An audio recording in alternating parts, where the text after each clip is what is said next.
Oke, kita ngobrol-ngobrol dulu. Aku pengen cross check. Kalau dari Instagram, dari sosial media ada yang bilang bahwa kamu itu jago di bidang tarik suara, pasti nyanyi ya. Terus bisa alat musik dan juga bisa dance. Ini nama segmennya bener nggak ya? Kamu tinggal jawab bener atau enggak. Bener nggak? Benar. Benar, itu fakta yang pertama. Kalau Ziva itu adalah jago ngedance, jago di tarik suara. Oke. Fakta yang kedua aku pengen tahu.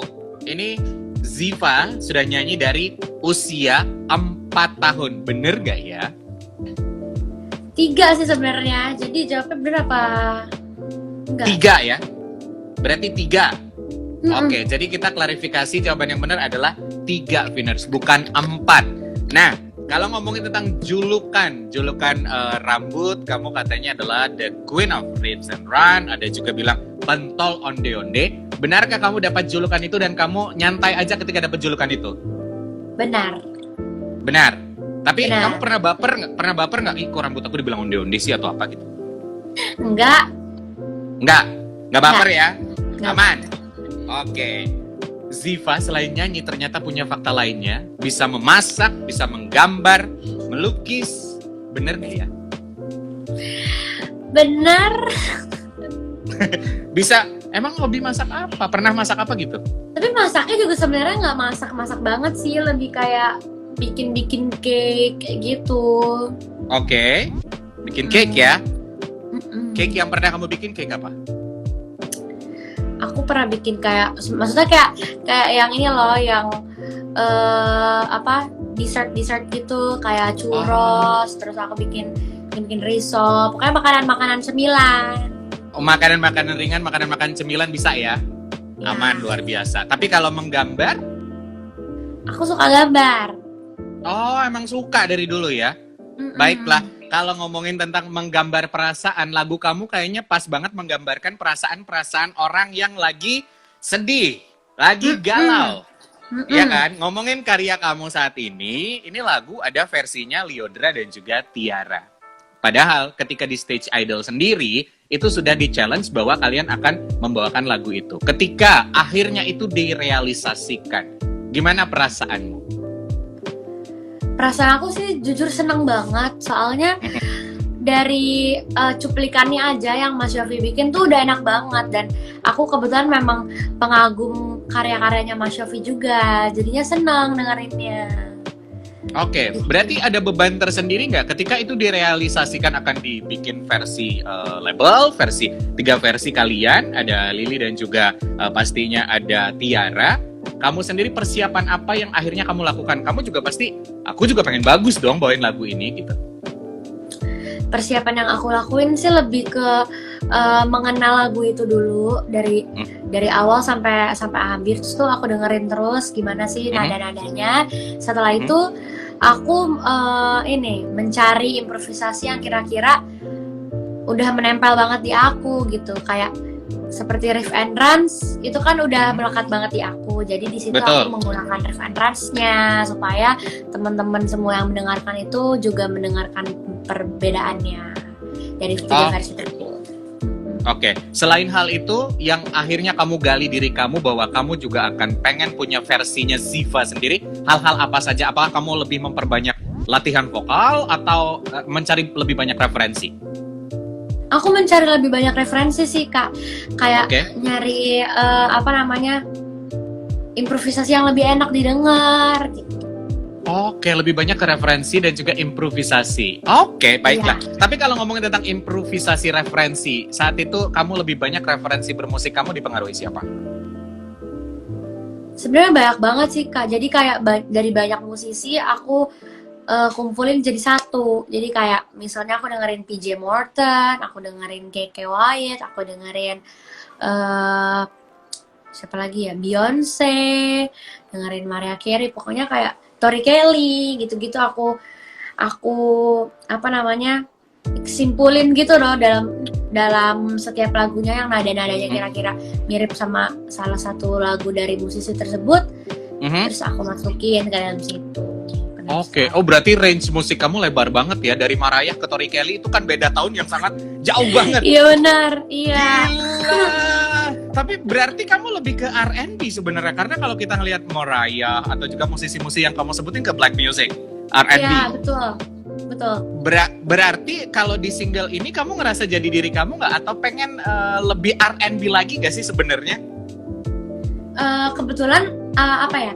Aku tuh pengennya musiknya tuh musik pop Indonesia, tapi dinyanyikannya secara R&B. Oh, oke. Tanpa harus memaksakan diri atau memaksakan beberapa pihak manajemen atau siapapun, Iya. kamu tetap nyanyinya R&B walaupun musiknya pop, it's okay. Tapi kamu, Iya. Ziva adalah sebenarnya pengen menjadi sosok penyanyi R&B kayak gitu ya. Karena Iya. memang kalau ngelihat referensimu sih R&B parah gitu. Iya, R&B banget. Ya. Oh, wow, luar biasa. Tapi ketika aku melihat kalau kalian kan bersahabat bertiga ya, pasti sangat fair sekali menilai kalau Tiara bagus, Lyodra bagus. Tapi spot netizen atau orang-orang pasti akan ke juara satu dulu. Juara satu di ajang apapun akan menjadi sorotan. Ya. Dan tanpa mengurangi rasa hormat, juara 3 kamu akan menjadi beban atau ada perbandingan dari orang-orang. Bagaimana cara Ziva menyikapi itu?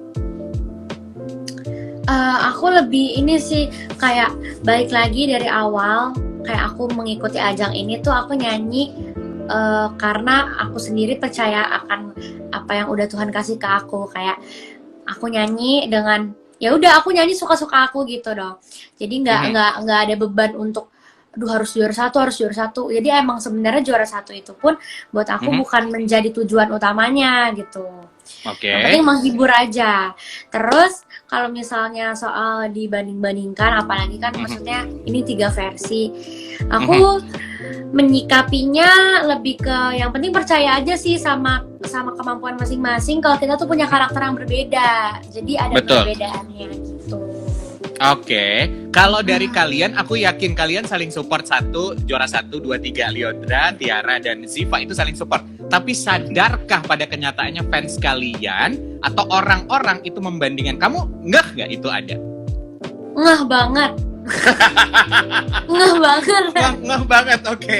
Berarti pada kenyataannya memang kalian mungkin akan tertawa ngelihat ini kenapa sih orang-orang harus komen, orang kita loh temenan gitu kan? Iya, makanya udah berkali-kali gitu loh, kayak kita di depan mereka selalu bertiga tuh selalu baik-baik, adem ayem, nggak pernah ada apa-apa.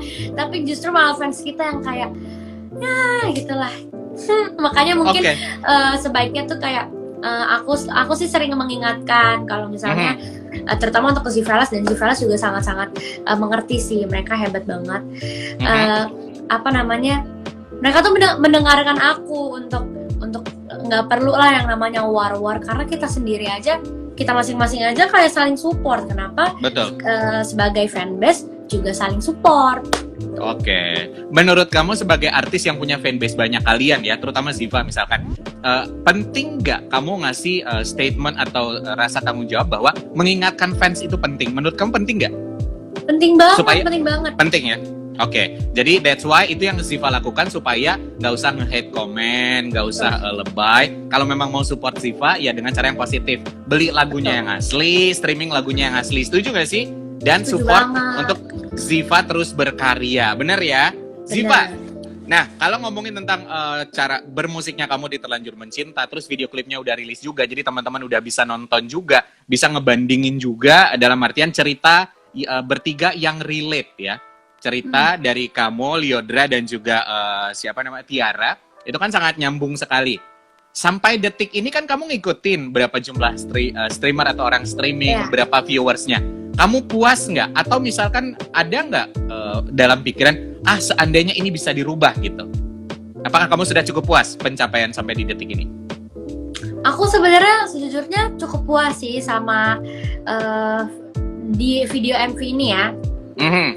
Iya, aku udah cukup puas sih sama semuanya.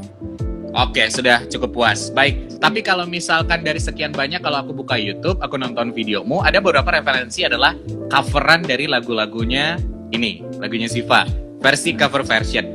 Apakah kamu termasuk orang yang pernah nonton covernya mereka? Iya. Ya. Aku suka lihat. Oke. Sekarang jawab jujur, dari sekian banyak yang nge-cover, yang jadi favorit kamu siapa? Jawab jujur. sebenarnya aku tuh kayak mendengarkan tapi kadang ada yang terlewat juga sama nama-namanya. Tapi Oke. em, sampai sejauh ini, aduh, ada banyak sih sebenarnya bagus-bagus banget. Yang Banyak kamu banget ingat sih. di kepala deh, top of your mind. Aduh, aku lupa lagi siapa namanya. Kemarin Ini aku beneran lihat lupa. tuh dia.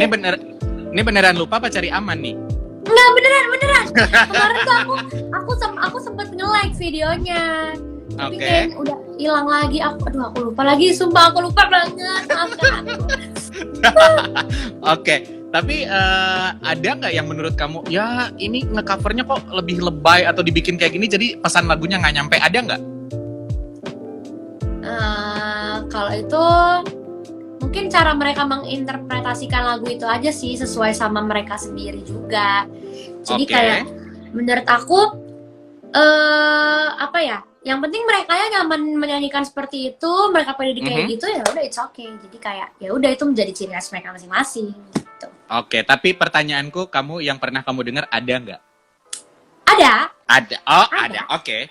Ya, siap, nggak apa-apa. Nah, kalau ngomongin tentang project nyanyi, ini single begitu rilis, booming di radio, booming juga di sosial media. Booming lagi. Booming di sosial media. Berarti PR-nya next kamu harus ada project lagu yang aku pikir adalah yang pasti lebih boom lagi, ditunggu-tunggu. Untuk saat ini kamu sudah mikirin next project belum? Jadi next project sebenarnya udah udah diproses, kayak udah syuting, Oke. udah recording, udah syuting buat MV-nya. Jadi sisanya tinggal dirilis aja. Kira-kira kalau boleh tahu kapan ada rencana perilisannya? Ditunggu. Perilisannya itu tanggal masih belum tahu, tapi sekitar bulan depan. Bulan depan. Wow, itu project akan menurut kisi-kisinya apakah itu Ziva sendiri atau mengajak seseorang? Karena kalau aku lihat di Instagram, kamu tuh dapat respon dari penyanyi-penyanyi kayak Kak Yura Yunita, terus ada Stephanie Putri, penyanyi luar pun mengappreciate suara kamu dan bagaimana kamu membawakan lagu. Gimana? Mengajak masalah berkolaborasi gitu. Iya, apakah kamu kolaborasi atau masih sendiri dulu? Di single kedua ini masih sendiri. Oke, masih sendiri. Tapi next project berarti kemungkinan akan ada berdua dong. Doain aja. Semoga. Ya, belum boleh dibocorin berarti, siapa tahu. Belum. Karena kalau ngelihat dari apa namanya, dari apa yang sering kamu publish, makanya aku bilang tadi kamu dapat banyak pujian dari beberapa penyanyi Indonesia yang juga top. Kak Yura deh sampai memuji kamu gitu, maksudnya yang wow, itu sangat luar biasa menurutku. Bagaimana kamu kan apa ya, mempunyai PR juga berikutnya untuk bikin karya yang lebih bagus, atau paling tidak adalah pokoknya nggak malu-maluin aja, kan intinya gitu kan. Oke, kalau aku tanya beberapa penyanyi Indonesia menjadi idola kamu udah pasti kayak Rizky Febian, itu salah satunya dari zaman audisi sampai sekarang kayaknya akan. Tapi mungkinkah ada satu project kamu sama Rizky Febian? Sampai detik ini. Doain aja sih sebenarnya. Aku pengen banget juga kan soalnya. Kayak maksudnya semoga bisa benar-benar ada kolaborasi antara aku sama Rizky Febian. Jadi semuanya minta doanya. Oke, wah agak rahasia ya memang ya. Tapi yang aku penasaran, kamu sangat berbeda ketika membawakan lagu dan juga kehidupan di YouTube channelnya kamu atau juga di Instagram story-nya orang. Kamu membawa vibes ceria. Selalu ada kamu orang ketawa karena kamu kayak petakilan pecicilan, ya kan? Kamu nyadar ya, kamu tuh petakilan pecicilan. Tapi ketika masuk di lagu ini, lagu Melo ini, kamu seolah-olah pernah mengalami kesedihan yang sangat dalam, kehilangan orang yang kamu sayang. Emang in real life kamu pernah ngalamin kejadian seperti di lagu ini nggak? Aku sih sejujurnya kayak belum pernah yang sampai segalau itu. Walaupun memang mungkin pernah, tapi kayak nggak pernah yang galau banget gitu. Tapi dari lagu ini tuh aku berusaha untuk memposisikan diri aku, jadi kayak merasakan aja gitu lagu ini tuh. Maksudnya ceritanya tuh aku ada lah di posisi si orang ini gitu, yang segalau itu, yang susah move on, yang gitulah, yang nggak mungkin bisa dipersatukan sama orang yang kita suka. Oke, tapi ketika kamu take vokal untuk lagu ini, siapa yang kamu bayangkan atau apa yang kamu bayangkan supaya lagunya lebih meresap? Aku membayangkan, sebenarnya yang aku bayangin sama yang jadi music videonya itu hampir-hampir sama sih. Kayak ceritanya aku udah deket sama orang, terus ternyata orang ini tuh sebenarnya nggak suka sama aku, jadinya kayak aku udah terlanjur suka sama dia tapi dianya nggak ada rasa lagi ke aku. Kayak aku ngebayangin itu aja sih misalnya. Oke, baiklah. Tapi yang paling penting adalah ketika kamu mencoba membawakan lagu ini, akhirnya kamu mendapat referensi banyak hal kayak gitu ya. Jadi dari imajinasi kamu mendapatkan inspirasi untuk membawakan lagu ini sendiri. Nah, postingan terakhir, postingan kamu di-repost sama salah satu musisi orang luar juga. Bagaimana untuk membuat satu cover itu, kamu ada jadwal tersendiri nggak? Jadi sebenarnya itu kan videonya tuh udah lama ya Kak. Sebelum aku idol. Nah, terus betul, karena warna rambutnya beda. Iya. Aku tuh dulu kalau misalnya mau cover tuh bener-bener nggak ada jadwalnya. Jadi bener-bener ya sesuka hati aku. Kalau misalnya lagi mood untuk cover, aku mulai cover. Jadi kayak ya udah, aku sesuai sama hati aku aja sih kalau cover.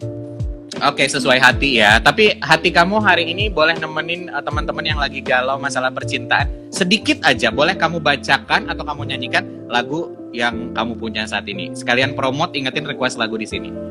Oke.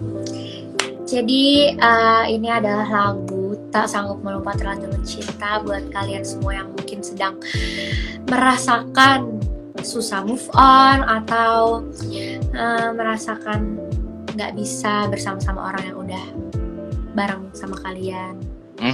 Jadi inilah Tak Sanggup Lupa. Aku nyanyi nih ya buat kalian. Boleh dong.